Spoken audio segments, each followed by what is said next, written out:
ధీరజ్ రాతే తారుమారై గతం కోరే అంటూ సాంగ్ వేసుకుని మరీ బాధపడుతుంటాడు.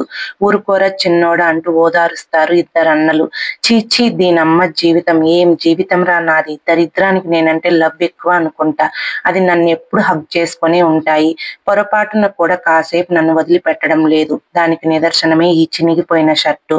లైఫ్ లో ఫస్ట్ టైం నా కష్టంతో నాన్నకి ఈ షర్టు తీసుకున్నా. ఆయన కోపంతో తీసుకోరేమో అనుకున్నా. ఆయన తీసుకొని వేసుకున్నారు. అది చూసి ఆనందంతో పొంగిపోయాను. ఈ షర్ట్ వేసుకుని నాన్న నా ముందు చిన్న పిల్లాడిలా తిరిగాడు. ఆయన అలా చూసి కళ్ళల్లో నీళ్లు తిరిగాయి. చిన్నప్పుడు నాన్న నాకు షర్ట్ కొనిచ్చినప్పుడు నేను ఎలా మురిసిపోయేవాణ్ణో నేను కూడా అలాగే మురిసిపోయాను. నాన్నలో నన్ను నేను చూసుకున్నా. నాన్న ఈ షర్ట్ని జీవితాంతం జ్ఞాపకంగా దాచుకుంటాడని అనుకున్నా. కానీ 10 నిమిషాల్లో తలకిందులైపోయాయి. నాన్న నన్ను అర్థం చేసుకుంటారు, నన్ను ఆప్యాయంగా దగ్గరకు తీసుకుంటారని చిన్న ఆశ కలిగింది. కానీ ఆ ఆశ క్షణాల్లోనే కలిసిపోయింది. నేను జీవితాంతం నాన్నకి దగ్గర అవ్వలేను. నాన్నతో సంతోషంగా గడిపే క్షణాలు లేవేమో.